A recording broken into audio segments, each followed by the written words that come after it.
Dans un monde rempli de dangers et d'incertitudes, une force invisible veille sur vous à chaque instant. Découvrez comment l'Esprit Saint vous protège de tout mal, vous guide dans chaque décision et transforme vos épreuves en victoires éclatantes. Ne manquez pas ce message puissant qui révélera comment sa présence agit dans votre vie, même lorsque vous ne le voyez pas. Nous plongeons dans les Écritures, dans le récit d'Étienne, l'un des premiers martyrs de l'Église, tel que rapporté dans Actes 7, 55 à 56. Alors qu'il était conduit à son exécution, Étienne leva les yeux et vit la gloire de Dieu. Au lieu de succomber à la peur, il fut rempli de l'Esprit Saint et trouva une force et une sérénité qui déconcertèrent ceux qui l'entouraient. Sa paix ne dépendait pas de ses circonstances. Elle était le fruit direct de la présence de l'Esprit Saint. Cette paix divine n'est pas réservée aux moments extrêmes. Dans notre vie quotidienne, elle se manifeste dans des situations petites mais significatives. Lorsque nous faisons face à des décisions difficiles, lorsque le stress menace de nous submerger, ou lorsque la peur tente de nous paralyser. C'est dans ces moments que l'Esprit Saint nous murmure que nous ne sommes pas seuls, qu'il est aux commandes et que son pouvoir surpasse tous les défis. En plus de cette paix inexplicable, l'Esprit Saint nous protège également par des avertissements intérieurs qui nous éloignent du danger. Ces avertissements ne sont pas de simples intuitions ou pressentiments, ils sont la manifestation de son soin actif dans nos vies. Jésus a promis que l'Esprit nous guiderait vers toute la vérité. Jean 16, 13. Cette guidance s'étend même aux décisions les plus pratiques de notre quotidien. Prenons l'exemple de Marc, un jeune homme qui voyageait sur une route pluvieuse une nuit. Au cours de son trajet, il ressentit une impulsion inexplicable à s'arrêter dans une station-service, bien que son réservoir soit suffisamment plein pour continuer. Il obéit à cette sensation et, pendant qu'il attendait, il entendit aux nouvelles locales qu'un pont sur la route qu'il prévoyait d'emprunter s'était effondré quelques minutes plus tôt. Pour Marc, cette intuition était clairement un avertissement de l'Esprit Saint, qui l'avait protégé d'un danger qu'il n'aurait pu prévoir. Cette forme de protection n'est pas nouvelle. Dans les Écritures, nous voyons comment l'Esprit Saint est intervenu dans la vie de l'apôtre Paul, le guidant à s'éloigner de l'Asie lors de son deuxième voyage missionnaire. Dans Actes 16, 6 à 10, l'Esprit Saint lui ferma la porte pour prêcher dans certains lieux, le dirigeant plutôt vers la Macédoine, où Dieu avait un dessein plus grand. Bien que Paul ne comprit pas la raison de cette direction à ce moment-là, il devint clair par la suite que l'Esprit le guidait pour accomplir un plan divin. Dans la vie quotidienne, ces avertissements de l'Esprit peuvent aller se manifester de manière simple mais significative. Par exemple, Claudia, une jeune mère, raconta qu'un matin, alors qu'elle emmenait sa fille à l'école, elle ressentit une pensée insistante de vérifier le sac à dos de sa fille avant de partir. En le faisant, elle découvrit qu'elle avait oublié d'inclure un médicament essentiel pour une allergie grave. Cette vérification, apparemment insignifiante, évita une possible urgence pendant la journée. Claudia n'eut aucun doute. Cette insistance intérieure n'était pas un hasard, mais une intervention de l'Esprit Saint. L'Esprit Saint ne nous protège pas seulement physiquement, mais aussi spirituellement, nous guidant vers des décisions qui reflètent la volonté de Dieu. Souvent, ces avertissements ne viennent pas avec des explications claires, mais lorsque nous obéissons, nous découvrons que sa direction a toujours un but. Dans Psaume 32:8, Dieu promet « Je t'instruirai et t'enseignerai le chemin que tu dois suivre. Je te conseillerai, mes yeux seront sur toi. » Cette promesse est un rappel constant que nous ne sommes jamais seuls et que son soin est présent dans chaque détail de notre vie. La paix et les avertissements intérieurs ne sont que quelques-unes des manières dont l'Esprit Saint nous protège. Ces signes ne sont ni des hasards, ni le fruit de nos compétences, mais des preuves claires de sa présence active. Lorsque nous apprenons à prêter attention à sa voix et à faire confiance à sa direction, nous commençons à voir comment il est impliqué dans chaque aspect de notre vie, du plus ordinaire au plus extraordinaire. Peut-être as-tu toi-même expérimenté certains de ces signes sans les avoir identifiés comme l'œuvre de l'Esprit Saint. Peut-être était-ce cette paix qui t'a soutenu quand tout semblait perdu, ou cette insistance qui t'a poussé à éviter un danger plus grand. Ce ne sont pas des coïncidences, ce sont des preuves vivantes que l'Esprit Saint est avec toi, te guidant, te protégeant et t'assurant que tu ne fais pas face à la vie seule. À mesure que nous avançons dans ce message, nous explorerons davantage de signes de sa protection. Mais pour l'instant, alors que tu réfléchis à ces exemples, pose-toi la question. Est-ce que je reconnais l'œuvre de l'Esprit Saint dans ma vie? Car son soin est là, constant et fidèle, attendant que tu le reconnaisses et que tu lui fasses pleinement confiance. L'Esprit Saint agit de manière qui passe souvent inaperçue, mais son soin est indéniable lorsque nous le regardons avec les yeux de la foi. L'un des signes les plus étonnants de sa protection est la façon dont il orchestre chaque détail pour s'assurer que ce dont nous avons besoin arrive au moment précis. Parfois, cela prend la forme de personnes qui apparaissent de manière inattendue dans notre vie ou de ressources qui surgissent lorsque nous en avons le plus besoin, nous rappelant que nous ne sommes pas seuls et que son soin est parfait. La Bible nous offre des exemples puissants de cette intervention divine. Dans 1 Roi 10:7, le prophète Élie vécut l'une des épreuves les plus difficiles de son ministère. Pendant une période de sécheresse, Dieu l'envoya au torrent de Kérith, où il lui assura qu'il recevrait de l'eau du torrent et que des corbeaux le nourriraient. D'un point de vue humain, cela semblait impossible. Dépendre d'oiseaux pour survivre n'a aucun sens logique. Pourtant, jour après jour, les corbeaux lui apportaient sa tâtie du pain et de la viande, exactement ce dont il avait besoin pour subsister. Plus tard, lorsque le torrent s'assécha, Dieu lui dit d'aller à Sarepta, où une veuve prendrait soin de lui. Bien que cette femme fût elle-même dans le besoin, elle obéit à la voix de Dieu et partagea le peu qu'elle avait avec Élie. En conséquence, ils expérimentèrent un miracle de provision qui les soutint pendant le reste de la sécheresse. Ce récit ne démontre pas seulement la capacité de Dieu à pourvoir, mais nous rappelle aussi que l'Esprit Saint agit à travers des personnes et des circonstances pour prendre soin de ses enfants. Tout comme avec Élie, nous nous retrouvons souvent dans des situations où la solution semble improbable ou impossible, mais Dieu intervient de manière que nous ne pouvons expliquer. Un exemple moderne de cette intervention s'est produit dans la vie de Roberto, un père de famille confronté à des difficultés économiques. Il avait perdu son emploi, et malgré ses recherches incessantes, chaque porte semblait se fermer. Un jour, alors qu'il priait désespérément, il reçut un appel d'un ami qu'il n'avait pas vu depuis des années. Cet ami lui offrit non seulement un travail dans son entreprise, mais aussi des ressources immédiates pour couvrir les besoins de sa famille. Roberto savait que cette rencontre n'était pas un hasard, c'était une réponse directe de l'Esprit Saint à ses prières. Ces moments où les bonnes personnes apparaissent au bon moment sont un signe clair de la protection divine. Dans Hébreux 1:14, il est dit que les anges sont envoyés pour servir ceux qui doivent hériter du salut. Bien que nous ne puissions souvent pas les voir, nous savons qu'ils agissent. Souvent, ces interventions angéliques se manifestent à travers des personnes ordinaires qui, guidées par l'Esprit Saint, deviennent des instruments de sa provision et de son soin. Dans le livre des Actes, nous trouvons un autre exemple remarquable de la manière dont l'Esprit Saint connecte les gens au moment parfait. Dans Actes 8, 26 à 40, Philippe fut guidé par l'Esprit pour rencontrer un eunuque éthiopien qui lisait les Écritures sans les comprendre.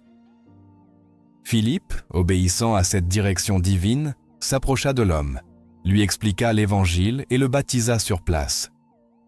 Cette rencontre transforma non seulement la vie de l'eunuque, mais fut aussi un témoignage de la manière dont l'Esprit Saint organise les événements pour accomplir son dessein. Dans nos vies, cette intervention divine se manifeste de manière surprenante. Considérons l'expérience d'Anna, une femme confrontée à un diagnostic médical complexe, qui avait un besoin urgent d'un spécialiste. Après des recherches infructueuses, elle reçut la recommandation d'un médecin grâce à une conversation apparemment banale avec une inconnue dans un magasin. Ce médecin s'avéra être la clé de sa guérison. Anna n'avait aucun doute. Cette rencontre était guidée par l'Esprit Saint qui s'était assuré qu'elle reçoive l'aide nécessaire au bon moment. L'Esprit Saint n'intervient pas seulement pour fournir des ressources physiques, mais aussi pour fortifier notre esprit lorsque nous en avons le plus besoin. Parfois, la ressource qu'il nous envoie n'est pas matérielle, mais une parole d'encouragement, un conseil opportun ou une prière qui ravive notre foi. Dans Proverbe 25, verset 11, il est écrit « Une parole dite à propos est comme des pommes d'or sur un plateau d'argent. » Ces paroles ne sont pas des coïncidences, elles sont des réponses de l'Esprit Saint qui arrivent pour nous rappeler que nous ne sommes pas seuls dans nos luttes. Un pasteur partagea l'histoire de la manière dont, au milieu d'une crise dans son ministère, il reçut une lettre d'un membre de sa congrégation. Dans cette lettre, la personne exprimait sa gratitude pour l'influence du pasteur dans sa vie et mentionnait comment Dieu avait utilisé ses messages pour transformer sa foi. Cette lettre arriva au moment précis où le pasteur envisageait de renoncer, sentant que son travail n'avait pas d'impact. Pour lui, ce message fut une confirmation claire de l'Esprit Saint, lui donnant la force de continuer. Lorsque nous réfléchissons à ces moments, nous réalisons qu'aucun détail de notre vie n'échappe aux soins de l'Esprit Saint. Des plus petits actes de bonté aux rencontres les plus significatives, il agit constamment pour s'assurer que nous ayons ce dont nous avons besoin, tant physiquement que spirituellement. Dans la vie de Ruth, nous trouvons un autre exemple magnifique de la manière dont l'Esprit Saint guide les gens pour être au bon endroit, au bon moment. Après être devenue veuve et avoir tout perdu, Ruth choisit de rester avec sa belle-mère Noémie et de faire confiance au Dieu d'Israël. En arrivant à Bethléem, Ruth alla glaner dans les champs pour subvenir à leurs besoins, et par hasard, elle se retrouva à travailler dans le champ de Boaz, un parent proche qui devint finalement son rédempteur. Cette rencontre n'était pas une coïncidence, c'était la main invisible de Dieu, dirigeant chaque pas de Ruth vers la restauration. Tout comme dans la vie de Ruth, l'Esprit Saint continue de guider nos pas aujourd'hui. Parfois, ces interventions semblent insignifiantes sur le moment, mais avec le temps, nous réalisons comment elles s'inscrivent dans le plan parfait de Dieu. Dans Psaume 37, verset 23, il est écrit « L'Éternel a fermi les pas de l'homme dont la voix lui plaît. » Il est important de se souvenir que ces interventions ne viennent pas toujours sous la forme ou au moment que nous attendons. Parfois, Dieu nous conduit par des chemins que nous ne comprenons pas, mais lorsque nous faisons confiance à sa direction, nous découvrons que sa provision est toujours suffisante. L'Esprit Saint, en tant que notre consolateur et guide, s'assure que nous ne faisions jamais face à la vie seule. Chaque rencontre, chaque ressource, chaque parole d'encouragement est une preuve qu'il prend soin de nous. Son soin n'est pas toujours évident immédiatement, mais lorsque nous regardons en arrière, nous pouvons voir comment sa main était présente dans chaque détail. La question n'est pas de savoir si l'Esprit Saint agit dans notre vie, mais si nous prêtons attention aux signes de son soin. Lorsque nous choisissons de faire confiance à sa direction, nous expérimentons une paix et une confiance qui transforment notre perspective. Car, au final, chaque personne qui apparaît au bon moment et chaque ressource qui arrive lorsque nous en avons besoin est un rappel que Dieu ne nous abandonne jamais et que son esprit est avec nous, nous protégeant toujours. Parfois, la vie nous confronte à des décisions qui semblent impossibles à prendre. Dans ces moments, la peur et l'incertitude peuvent nous paralyser, mais nous ne sommes pas seuls. La présence divine qui nous guide nous donne de la clarté, un sentiment de certitude qui ne vient pas de nous-mêmes. Jésus l'a promis. Quand il viendra, lui, l'Esprit de vérité, il vous conduira dans toute la vérité. Jean 16, 13. Cette guidance n'est pas seulement une promesse, c'est une réalité qui transforme chaque pas que nous faisons lorsque nous apprenons à l'écouter. Considérons l'histoire de Pierre et Jean dans le livre des Actes. Après avoir guéri un homme boiteux à la porte du temple, ils furent arrêtés et conduits devant le Sanhédrin. Dans ce lieu de pression et de jugement, on leur demanda d'expliquer au nom de qui ils avaient accompli ce miracle. Leur réponse fut audacieuse, pleine de certitude et de courage. Dans Actes 4.10, Il est raconté comment Pierre, rempli de l'Esprit Saint, parla avec clarté et conviction, déclarant que le miracle avait été accompli au nom de Jésus. Cette clarté ne venait pas de sa propre capacité, mais de la guidance de l'Esprit Saint en ce moment critique. Cette même certitude est disponible aujourd'hui lorsque nous faisons face à des choix qui semblent confus ou lorsque les chemins devant nous sont incertains. En priant, en cherchant et en nous abandonnant, nous découvrons une direction claire qui illumine le chemin, même lorsque les circonstances sont difficiles. L'expérience de Laura illustre cette réalité. En tant que mère célibataire, elle était confrontée à la décision de déménager dans une autre ville pour un emploi qui promettait une plus grande stabilité, mais qui signifiait aussi s'éloigner de son réseau de soutien familial. Au milieu de son conflit intérieur, elle consacra du temps à chercher des réponses dans les Écritures et trouva la paix dans Proverbes 3:5 à 6. Confie-toi en l'Éternel de tout ton cœur et ne t'appuie pas sur ta sagesse. Reconnais-le dans toutes tes voies et il aplanira tes sentiers. En s'appuyant sur cette promesse, elle décida d'accepter l'emploi. Et bien que le changement fût difficile au début, elle découvrit de nouvelles amitiés et opportunités qui enrichirent sa vie et celle de son fils. Cette guidance, qui agit comme une boussole pour nos décisions, ne vient pas toujours comme un sentiment immédiat. Parfois, elle se révèle progressivement à travers des circonstances ou des personnes que Dieu place sur notre chemin. Pensons à l'histoire de Moïse lorsqu'il gardait les moutons dans le désert. Il ne cherchait pas une mission divine, mais Dieu l'appela depuis le buisson ardent. Moïse ne comprit pas pleinement l'ampleur de sa mission à ce moment-là, mais chaque pas qu'il fit ensuite fut guidé avec précision, même face à des défis apparemment impossibles, comme conduire le peuple d'Israël hors d'Égypte. Dans nos vies, la guidance divine agit de manière similaire. Une jeune femme nommée Claudia partagea comment, alors qu'elle cherchait des réponses sur sa vocation professionnelle, elle décida de s'impliquer dans le bénévolat à son église en attendant de la clarté. Pendant ce temps, un leader de la congrégation lui présenta une opportunité d'étudier une carrière qu'elle n'avait jamais envisagée auparavant, mais qui correspondait parfaitement à ses talents. Ce qui semblait être une période d'attente devint un temps de découverte, montrant que la direction divine n'est pas toujours immédiate, mais toujours parfaite. Lorsque nous cherchons cette direction, nous faisons aussi face à des moments de doute. Dans ces moments, il est essentiel de se rappeler que la guidance divine ne nous conduit jamais vers la peur, mais vers la confiance.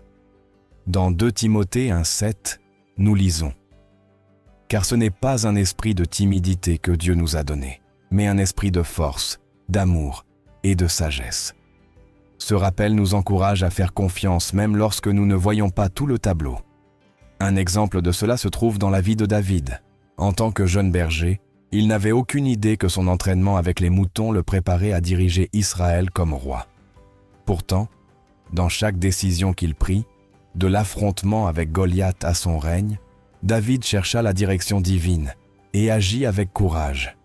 Ses psaumes reflètent en cette quête constante, comme dans Psaume 25, versets 4 à 5. « Éternel, fais-moi connaître tes voies, enseigne-moi tes sentiers, conduis-moi dans ta vérité et instruis-moi, car tu es le Dieu de mon salut. » Cette quête ne concerne pas seulement les grandes décisions, mais aussi les petites. Un homme nommé André partagea comment, au milieu d'une période difficile dans son entreprise, il ressentit une impulsion à revoir un contrat qu'il avait déjà signé. En le faisant, il découvrit une erreur qui, si elle n'avait pas été corrigée à temps, aurait causé de graves problèmes financiers. Pour lui, cette intuition n'était pas un hasard, mais un acte divin qui le guida au moment précis. Lorsque nous prêtons attention à cette guidance, nous découvrons que nous ne sommes pas seuls dans nos décisions. Chaque pas que nous faisons est soutenu par la promesse que nous ne dépendons pas de notre sagesse limitée, mais d'une source de connaissance et d'amour qui cherche toujours notre bien. Dans Ésaïe 30:21, nous lisons « Tes oreilles entendront une parole derrière toi, disant « Voici le chemin, marche dans cette voie, quand tu te détourneras à droite ou à gauche. » Cette promesse est un rappel que nous ne faisons jamais face à nos décisions sans direction, que ce soit à travers une paix intérieure, un conseil opportun ou une porte qui s'ouvre au moment précis. Cette direction est toujours présente, nous guidant vers ce que Dieu a de meilleur pour nous dans notre vie. Le défi n'est pas de savoir si cette direction est disponible, mais si nous sommes prêts à la chercher et à la suivre. Souvent, le bruit de nos propres doutes ou les conseils contradictoires de ceux qui nous entourent peuvent rendre difficile l'écoute de cette voix qui nous guide. Mais lorsque nous apprenons à la reconnaître, nous découvrons qu'elle est indéniable. Et toi, fais-tu face à une décision importante, à un carrefour où les chemins ne semblent pas clairs? Dans ces moments, ne te précipite pas pour agir. Fais une pause, cherche dans la prière et écoute, car cette guidance est là, non seulement pour te montrer le chemin, mais pour t'assurer que chaque pas te rapproche du dessein pour lequel tu as été créé. La vie est pleine de défis qui semblent impossibles à surmonter, des moments où nos forces humaines ne suffisent pas. Pourtant, c'est dans ces instants de plus grande faiblesse qu'une force qui ne vient pas de nous se manifeste, nous portant au-delà de ce que nous pensions possible. Cette force n'est pas un simple élan intérieur, mais l'intervention d'une présence divine qui agit comme notre refuge et notre soutien. Dans Ésaïe 41:10, il nous est promis « Ne crains rien, car je suis avec toi. Ne promène pas des regards inquiets, car je suis ton Dieu. Je te fortifie, je viens à ton secours, je te soutiens de ma droite victorieuse. » Cette force ne dépend pas de notre capacité, mais de celui qui est avec nous. Dans l'histoire de Gédéon, nous trouvons un exemple clair de la manière dont l'impossible devient possible lorsque nous nous abandonnons à cette force supérieure. Gédéon était un homme ordinaire, plein de doutes, appelé à mener une bataille contre un ennemi puissant. D'un point de vue humain, tout était contre lui. Son armée était petite et son expérience limitée. Mais Dieu lui assura qu'il n'était pas seul et que sa force serait suffisante. Dans Juges 6:16, Dieu déclare « Je serai avec toi, et tu battras Madian comme s'il n'était qu'un seul homme. » Lorsque vint le moment de la bataille, Gédéon et ses 300 hommes affrontèrent l'ennemi avec une stratégie qui défiait toute logique militaire. Pourtant, cette force divine fut plus que suffisante pour leur donner la victoire. Ce récit nous rappelle que lorsque nos forces s'épuisent, nous ne sommes pas au bout du chemin, car une source infinie de pouvoir est prête à nous soutenir. Cette même force agit encore aujourd'hui. Pedro, un homme d'affaires, fit face à l'effondrement de son entreprise après des années d'efforts. Alors que tout ce qu'il avait construit s'écroulait autour de lui, il sentit qu'il n'avait plus la force de continuer. Au milieu de son désespoir, il se souvint des paroles de 2 Corinthiens 12:9. « Ma grâce te suffit, car ma puissance s'accomplit dans la faiblesse. » Pedro commença à chercher la direction à travers la prière, et avec le temps, trouva des opportunités qui non seulement l'aidèrent à reconstruire son entreprise, mais le conduisirent à un niveau de succès qu'il n'avait jamais imaginé. Cette force ne se manifeste pas seulement dans les moments de perte, mais aussi dans les moments où nous faisons face à une souffrance physique. Dans Actes 16, Paul et Silas furent emprisonnés injustement pour avoir prêché l'Évangile. Battus et enchaînés, ils auraient eu toutes les raisons de se rendre. Pourtant, ils choisirent alors de chanter des hymnes et de louer Dieu. Cette décision ne venait pas de leur force humaine, mais d'une force divine qui les soutenait. À ce moment-là, un tremblement de terre ébranla les fondations de la prison, les libérant non seulement eux, mais impactant aussi profondément tous ceux qui étaient à présent. La même source de pouvoir qui soutint Paul et Silas est disponible pour nous. Dans les moments où il semble qu'il n'y a pas d'issue, ce pouvoir se manifeste, nous rappelant que nous ne sommes pas seuls et qu'il y a quelqu'un de plus grand que nos circonstances. Maria, une infirmière qui travaillait dans une zone de conflit, partagea comment, lors d'une nuit de chaos où les ressources étaient insuffisantes et les vies en danger, elle ressentit une force inexplicable qui la poussa à continuer. Chaque patient soigné, chaque décision prise semblait impossible au milieu de la pression. Mais à la fin de son service, Elle sut que ce n'était pas par sa propre capacité. Elle se souvint des paroles de Psaume 46:1. Dieu est pour nous un refuge et un appui, un secours qui ne manque jamais dans la détresse. Lorsque nous faisons face à des crises personnelles, il est facile de croire que nos forces sont épuisées. Mais dans ces moments, nous sommes invités à dépendre entièrement de cette source divine. Jésus, avant d'affronter la croix, traversa une lutte émotionnelle et spirituelle dans le jardin de Gethsémane. Dans Luc 22:43, il est relaté qu'alors qu'il priait, intensément, un ange du ciel apparut pour le fortifier. Bien qu'il sût ce qui l'attendait, cette intervention le rendit capable d'accomplir le dessein le plus grand de tous, la rédemption de l'humanité.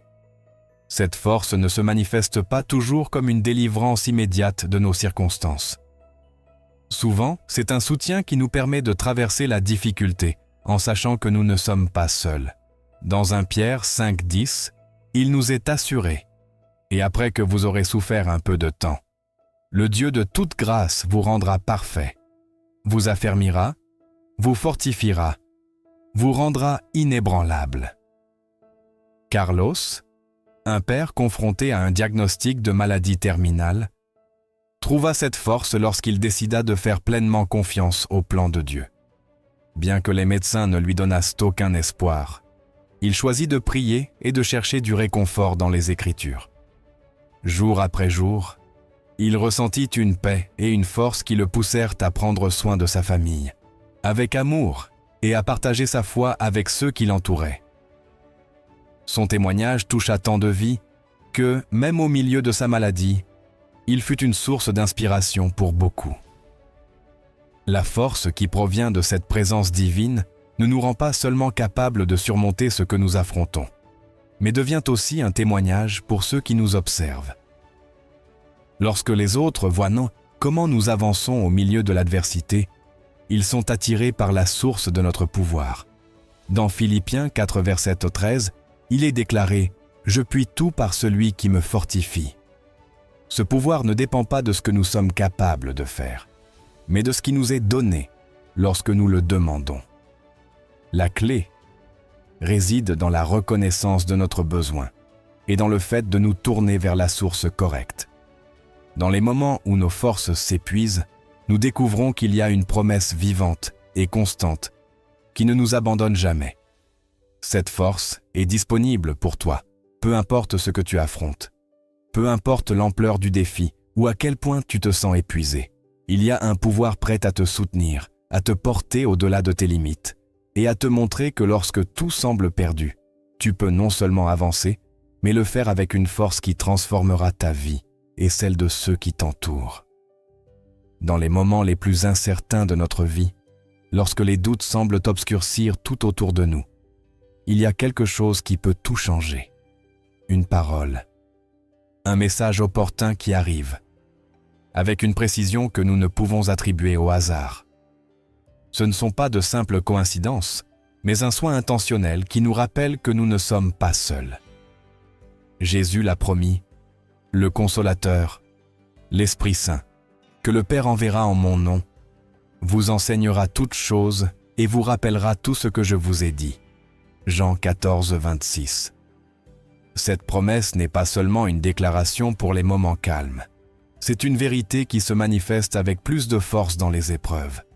C'est lorsque tout semble perdu que ces paroles arrivent, comme une lumière au milieu des ténèbres, nous guidant vers un dessein plus grand que nous ne pouvons l'imaginer. Dans le récit des disciples sur le chemin d'Emmaüs, nous voyons comment une parole peut transformer complètement un cœur abattu. Après la crucifixion de Jésus, ces hommes étaient remplis de tristesse, leurs rêves brisés et leur foi vacillante. Alors qu'ils marchaient, un étranger se joignit à eux et commença à leur parler, expliquant comment tout ce qui s'était passé faisait partie du plan divin. À la fin du chemin, lorsqu'il rompit le pain avec eux, ils réalisèrent que cet étranger était Jésus lui-même, et leur perspective changea complètement. Luc 24, 13 à 35. Ce qui renouvela leur foi ne fut pas un changement dans leurs circonstances, mais les paroles qu'ils entendirent. Chaque phrase que Jésus leur dit alluma une étincelle dans leur cœur, leur donnant clarté et dessein. Cette rencontre ne marqua pas seulement un tournant dans leur chemin, mais leur donna aussi le courage de retourner à Jérusalem et de partager la bonne nouvelle avec les autres. De la même manière, il y a des moments dans notre vie où ces paroles opportunes arrivent juste lorsque nous en avons le plus besoin. Cela peut être un verset que nous trouvons en ouvrant les Écritures, un sermon qui semble nous être directement adressé, ou même une conversation inattendue qui apporte réconfort ou direction. Dans Psaume 119, verset 105, il est déclaré « Ta parole est une lampe à mes pieds, une lumière sur mon sentier. » Cette lumière ne montre pas toujours tout le chemin, mais elle éclaire suffisamment pour que nous puissions faire le pas suivant avec confiance. Dans 2 Chroniques 20, nous trouvons un autre exemple de la manière dont un message opportun peut transformer une situation désespérée. Le roi Josaphat faisait face à une menace impossible. Une immense armée avançait contre Juda et d'un point de vue humain, il n'y avait aucun moyen de vaincre. Josaphat ne tenta pas de résoudre cela par lui-même. Au lieu de cela, il rassembla le peuple pour chercher Dieu. En réponse, un prophète se leva avec un message clair. « N'ayez pas peur et ne vous laissez pas effrayer par cette grande multitude, car ce n'est pas votre combat, mais celui de Dieu. » Deuxième livre des Rois 20:15. Ces paroles ne calmèrent pas seulement la peur du peuple, mais les remplirent d'une foi renouvelée. Ils marchèrent vers le champ de bataille, non pas avec des armes à la main, mais avec des chants de louanges. Lorsqu'ils arrivèrent, ils découvrirent que Dieu avait déjà combattu pour eux, leur donnant une victoire qui ne dépendait pas de leur force, mais de son pouvoir. Ce récit nous rappelle qu'un message opportun ne console pas seulement, mais active aussi notre foi et nous pousse à agir avec courage. La vie de Paul est un autre témoignage puissant de la manière dont les paroles divines peuvent nous soutenir dans les moments les plus difficiles. Au cours de son ministère, il fit face à des emprisonnements, des persécutions et de nombreuses épreuves. À une occasion, alors qu'il était en prison, il reçut une vision qui disait « Prends courage, car comme tu as rendu témoignage de moi à Jérusalem, il faut aussi que tu rendes témoignage à Rome. » Acte 23:11. Cette parole ne le sortit pas immédiatement de prison, mais lui donna la certitude que son dessein n'était pas encore achevé, le remplissant de force pour continuer. Ces messages ne viennent pas toujours de manière spectaculaire. Parfois, ce sont des paroles simples, mais profondément significatives. Un pasteur, au milieu d'une crise personnelle et ministérielle, raconta comment, en ouvrant sa Bible à la recherche d'une direction, il trouva Ésaïe 40 et un verset 13. « Car je suis l'Éternel, ton Dieu, qui tient ta main droite et qui te dit « Ne crains rien, je viens à ton secours. » Bien que la situation extérieure n'ait pas changé immédiatement, cette parole devint son ancre, le soutenant dans les jours les plus sombres et renouvelant sa confiance pour diriger. Ces paroles opportunes sont l'une des manières dont Dieu nous protège. Ce sont comme des panneaux sur le chemin, nous rappelant que nous ne marchons pas seuls et qu'il est présent à chaque pas. Dans Psaume 23, David écrit « Quand je marche dans la vallée de l'ombre de la mort, je ne crains aucun mal, car tu es avec moi.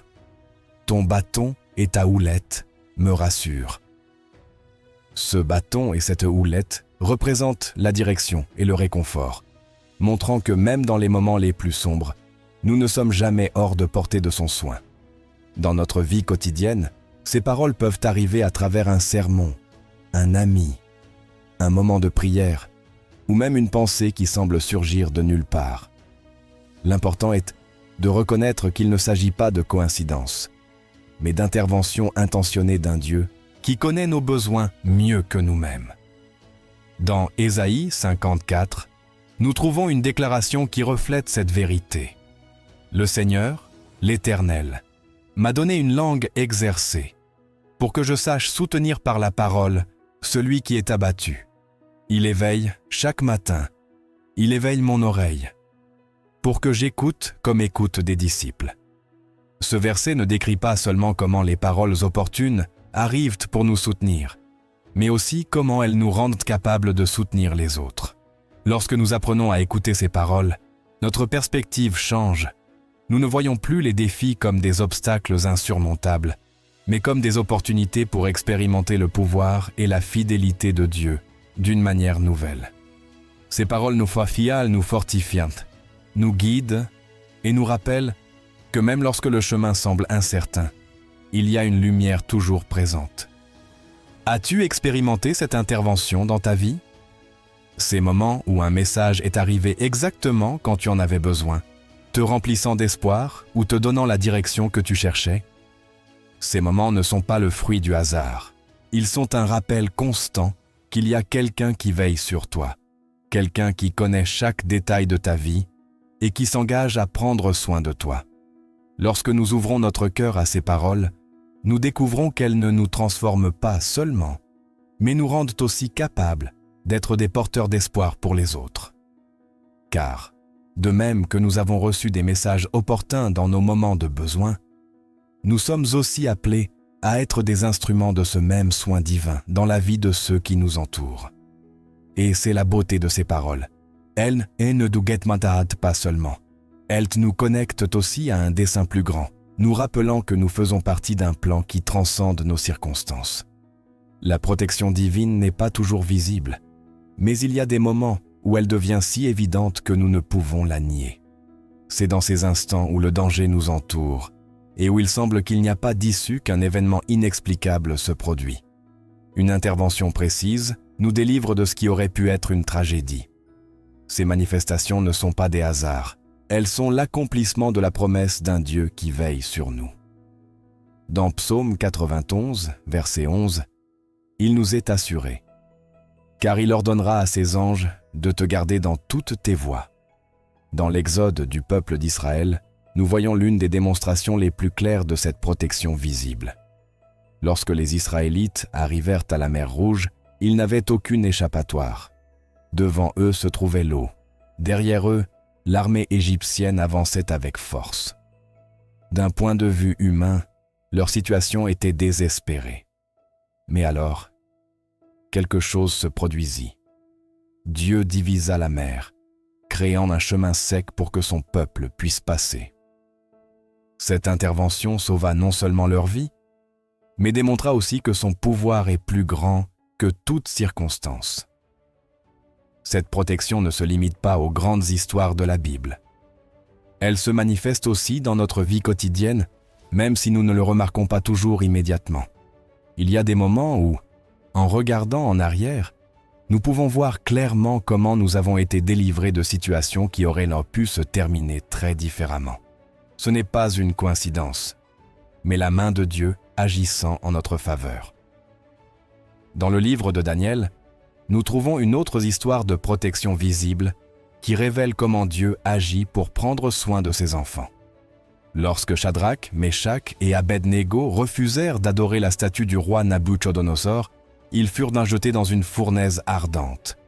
Aux yeux des spectateurs, il n'y avait aucun moyen qu'ils survivent. Mais alors que le roi observait, il vit quelque chose d'extraordinaire. Non seulement les 3 hommes marchaient indemnes au milieu du feu, mais il y avait une 4e figure avec eux, quelqu'un que Nabuchodonosor décrivit comme ressemblant à un fils des dieux, Daniel 3:25. Cette présence divine ne protégea pas seulement les 3 hommes, mais laissa aussi un témoignage indélébile que Dieu est présent même dans les moments les plus dangereux. Cette même protection est encore active aujourd'hui. Sur une autoroute très fréquentée, un homme raconta comment, après avoir perdu le contrôle de son véhicule, quelque chose le dirigea vers un côté sûr, évitant une collision qui semblait inévitable. Sur le moment, il ne comprit pas ce qui s'était passé. Mais il savait que ce n'était pas son habileté qui l'avait sauvé. C'était comme si une main invisible avait pris le contrôle, le guidant hors du danger. Dans Ésaïe 43:2, nous trouvons une promesse qui renforce cette réalité. « Quand tu traverseras les eaux, je serai avec toi, et les fleuves, ils ne te submergeront pas. Quand tu marcheras dans le feu, tu ne te brûleras pas, et la flamme ne t'embrasera pas. » Ces paroles ne sont pas seulement de la poésie, elles sont une déclaration que, quelles que soient les circonstances, son soin est inébranlable. La protection visible ne se manifeste pas toujours dans des moments de grand danger. Parfois, c'est un simple retard ou un changement de plan qui nous sauve de quelque chose que nous n'avons jamais su être sur le point de se produire. Une femme partagea comment, en partant en retard de chez elle un jour, elle évita d'être au lieu d'un accident qui se produisit quelques minutes plus tôt sur son trajet habituel. Ce qui semblait être une gêne sur le moment devint un rappel que le soin de Dieu est dans chaque détail. Dans le Nouveau Testament, nous voyons comment Jésus lui-même démontra cette protection à de multiples reprises.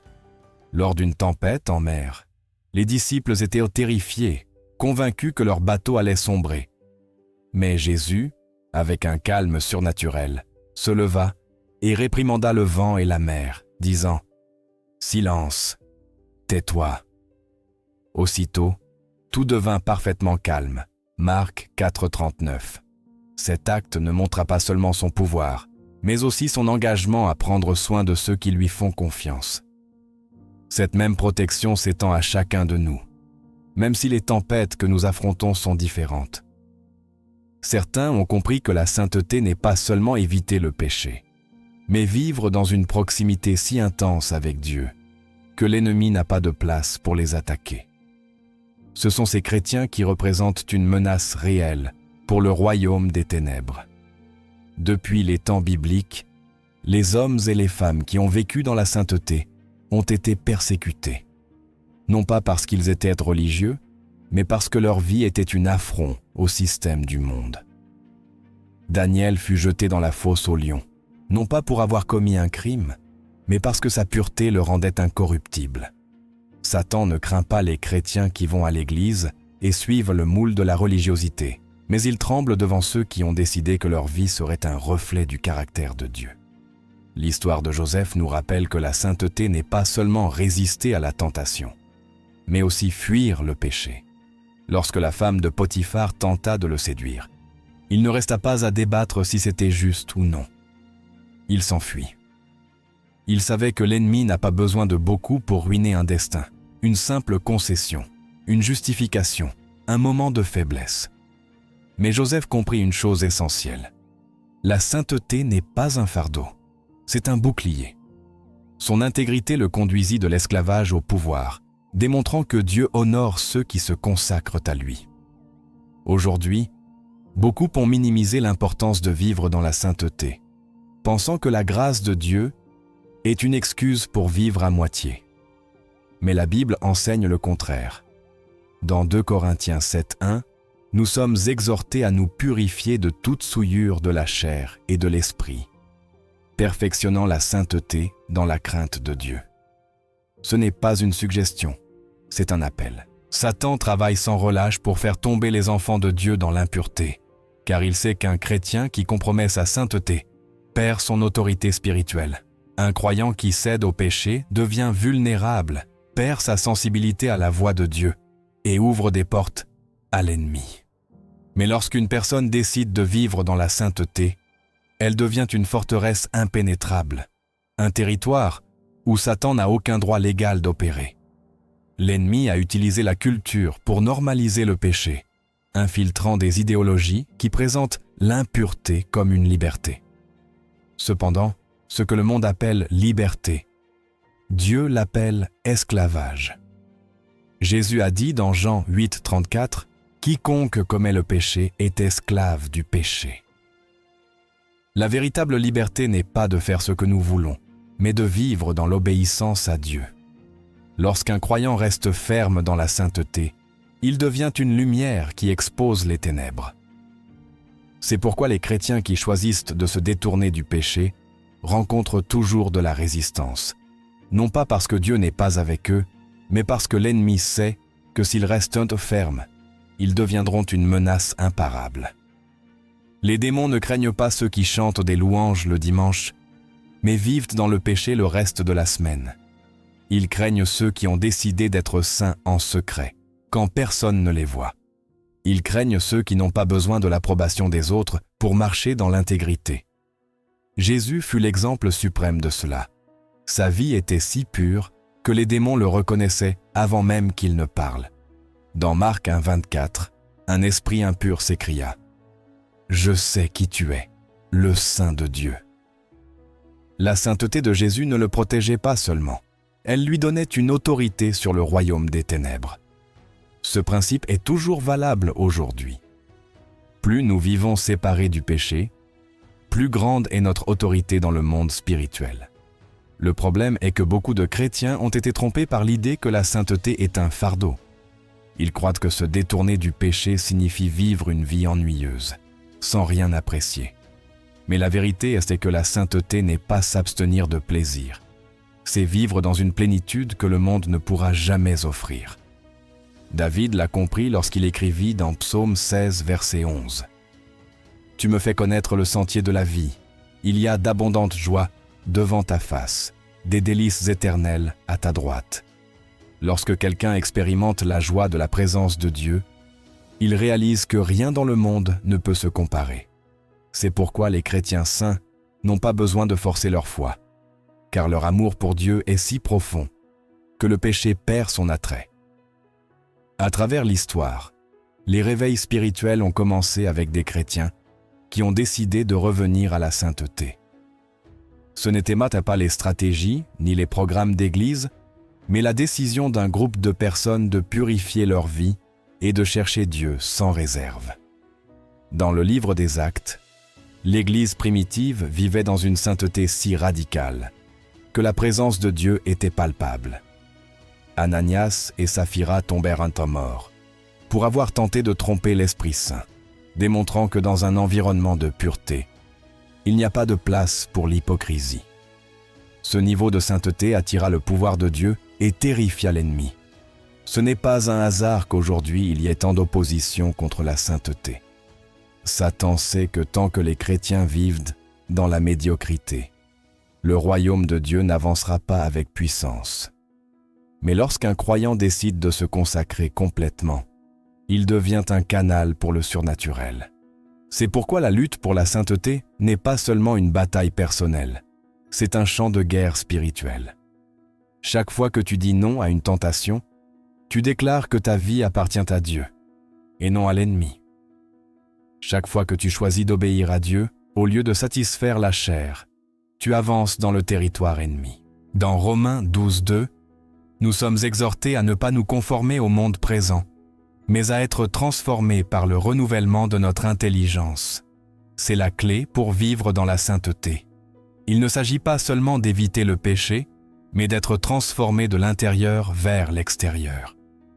Si tu te demandes pourquoi tu rencontres tant d'opposition lorsque tu décides de te rapprocher de Dieu, c'est parce que l'ennemi sait ce qui se passera si tu restes ferme. Il sait que si tu te consacres complètement, son influence sur ta vie sera détruite. Il sait que si tu choisis de marcher dans la sainteté, tu deviendras une menace pour son royaume. La question est, es-tu prêt à payer le prix? Car la sainteté a un coût. Elle exige de mourir à soi-même, de renoncer à ce que le monde offre et de vivre avec une mentalité du royaume. Mais elle apporte aussi une récompense éternelle. Non seulement la proximité avec Dieu, mais une autorité spirituelle que l'ennemi ne peut ignorer. Il ne craint pas les chrétiens tièdes. Il ne craint pas ceux qui jouent avec le péché, mais il tremble devant ceux qui ont décidé de vivre séparés pour Dieu. Car il sait que ces chrétiens ne peuvent être manipulés, ne peuvent être achetés et ne peuvent être vaincus. Ils sont intouchables, inébranlables et imparables. Seras-tu l'un d'eux? La prière n'est pas seulement un outil, c'est une arme de guerre. Ce n'est pas une simple conversation, mais une déclaration d'autorité dans le monde spirituel. Jésus n'a pas enseigné à ses disciples à prêcher, mais il leur a enseigné à prier. Il ne leur a pas dit de chercher l'éloquence, mais de chercher le pouvoir à travers la prière. Satan ne craint pas les chrétiens qui prient par habitude. Il craint ceux qui prient avec autorité, ceux qui ne se contentent pas de demander, mais qui gouvernent dans le monde spirituel, ceux qui ne prient pas depuis le désespoir, mais depuis la certitude que Dieu écoute et répond. Dans Luc 10, 19, Jésus a dit « Voici, je vous ai donné le pouvoir de marcher sur les serpents et les scorpions, et sur toute la puissance de l'ennemi, et rien ne pourra vous nuire. » Ces paroles n'étaient pas une suggestion, mais une révélation de ce qui se passe lorsqu'un croyant comprend l'autorité qui lui a été donnée. Depuis le début, la prière a été le canal par lequel le ciel intervient sur la terre. Lorsque Moïse levait les mains, Israël prévalait dans la bataille, mais lorsqu'il les baissait, l'ennemi prenait l'avantage. Ce n'était pas un acte symbolique, c'était une manifestation de pouvoir spirituel. La prière change les réalités, libère le pouvoir de Dieu et démolit les plans de l'ennemi. C'est pourquoi Satan fera tout son possible pour qu'un chrétien ne prie pas. Il ne se soucie pas que quelqu'un aille à l'église tant que sa vie de prière est morte.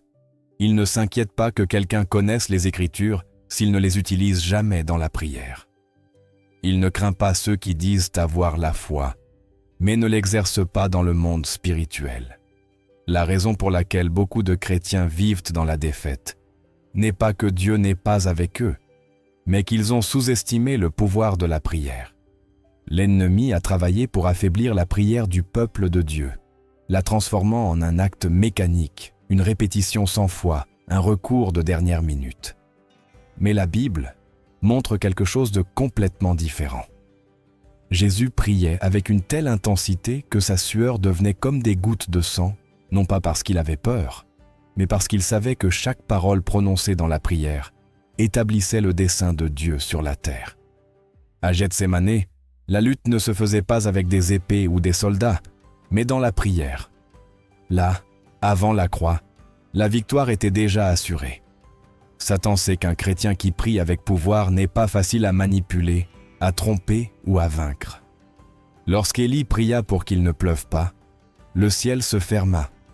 Lorsqu'il pria à nouveau, la pluie tomba. Ce n'était pas une coïncidence. C'était une manifestation de l'autorité d'un homme qui comprenait le pouvoir de la prière. Jacques 5,16 dit « La prière fervente du juste a une grande efficacité. » Il ne dit pas que la prière occasionnelle a un effet, mais la prière fervente, la prière de quelqu'un qui prie avec conviction, persévérance et foi. C'est la prière que Satan craint, car c'est celle qui transforme les atmosphères et brise les chaînes. L'ennemi a essayé d'infuser la peur dans l'Église pour faire taire la prière. Il a convaincu beaucoup que leurs paroles n'ont pas d'impact, que Dieu ne répond pas, que prier est une perte de temps. Mais la vérité est que chaque prière prononcée avec foi résonne dans le monde spirituel. Dans Actes 16, Paul et Silas étaient en prison, enchaînés, entourés de ténèbres.